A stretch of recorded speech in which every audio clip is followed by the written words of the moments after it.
هر کله چې طالبان نه غواړي چې د افغانستان د حکومت سره کینی، د افغانستان حکومت هیڅ نشي کولی. په وار وار د افغانستان حکومت طالبان ته وړاندیز وکړ چې راځئ موږ سره کینئ، خبرې وکړي. طالبان د دوی سره خبرې نه کوي. دوی لومړی د امریکایانو سره کیناستل، دا به په راتلونکي کې معلومیږي چې آیا دوی غواړي چې د افغانستان د حکومت سره کینی او که نه. کله چې طالبانو وغوښتل چې د افغانستان د حکومت سره خبرې وکړي، هلته به جوتیږي چې د سولې خبرې اوس په کومه روانیږي. په اوس کې که هر ډول ټیمونه جوړ شي، کله چې طالبان د افغانستان د حکومت او د افغانانو سره نه کینی، امکان یې نشته دی. امریکا اوس په دې تلاش کې ده چې طالبان واداره دې ته کړي او لیوالی کړي تر څو چې د افغانستان د حکومت سره خبرې وکړي.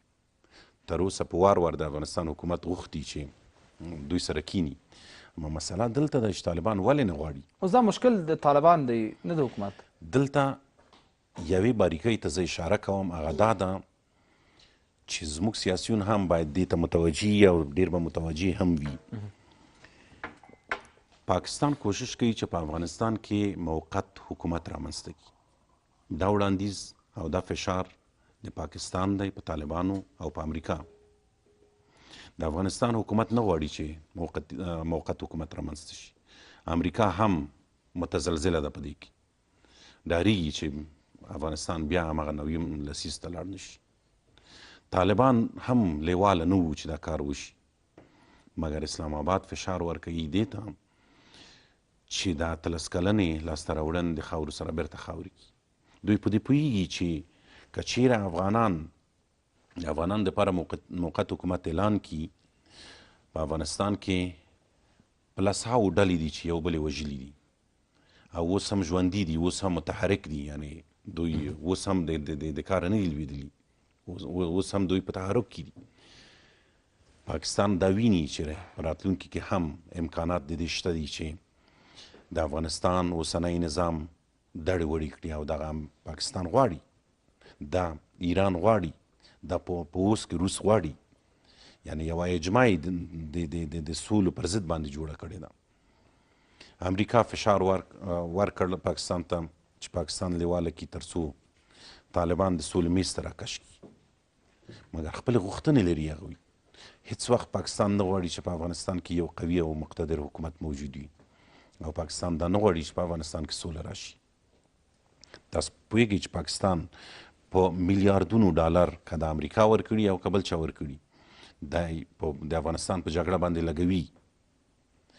دوی دلته پانګونه کړې ده د افغانستان په جګړه، په اوس کې نه ده، دا 40 کاله 45 کاله کېږي.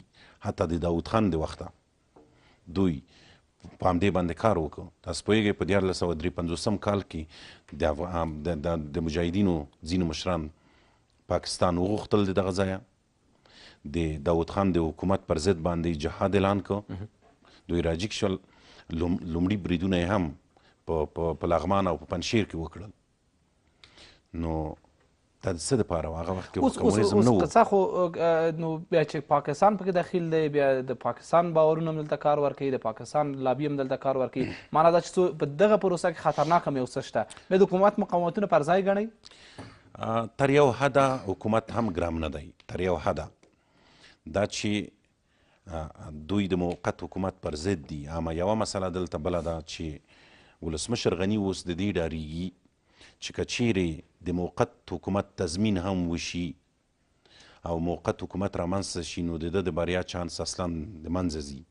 اوس د ده د بریا چانس ډېر دی، چون د ده سره قدرت په لاس کې دی، د ده سره دولتي پیسې په لاس کې دي، د مالیې وزارت او پورتفي پیسې پرېمانې ورسره دي، په زرګونه فیسبوکونه د ده پیسو چلیږي.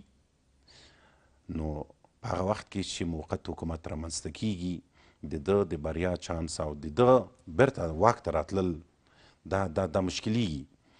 چون کله چې سوله راځي، زما په اند هر څه تغییر مومي. توقع له حکومت نه څه کیدای شي په دغسې مقطع کې چې موږ فکر کوو د اجماع رامنځته کېدل، د یو قوي ټیم رامنځته کېدل، د سولې او د افغانستان په خیر دي.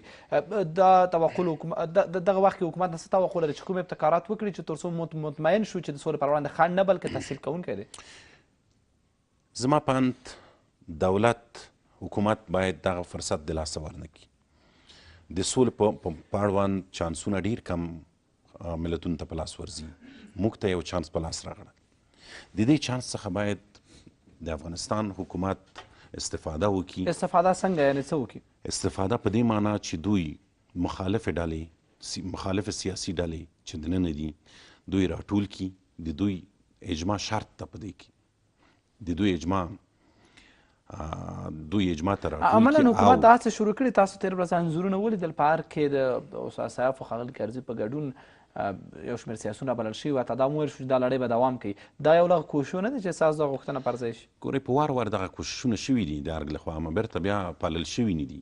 یوه ورځ لیدنه وکړي او بیا پالل کېږي نه. علت یې څه دی؟ علت یې دا دی چې کوم ټیم چې د ولسمشر تر خوا وشا دی او یا خپله ولسمشر دی، د دوی د ټیم لخوا او یا هم د ولسمشر لخوا دغه اړیکې نه پالل کېږي. ولې په تیرو 4-5 کلونو کې ولسمشر کرزی د ولسمشر غني پر خلاف باندې حرکت کوي؟ علت دا دی چې هغه ترې خفه دی.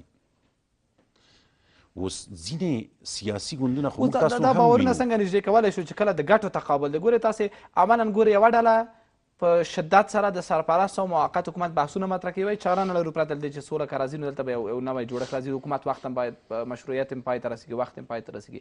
ولې حکومت تاکید کوي چې حتی که نړیوال مرسته هم ونه کړي دوی به په خپلو پیسو کوشش وکړي، خو ټاکنې به په وخت کې حداقل دغه څو میاشتې ځنډ هم چې پکې راغلی دغه کافي ده، خو په میزان کې به ټاکنې کوي. یعنې دغه لیدلوري په دغه ځای کې سره بېل شوي دي.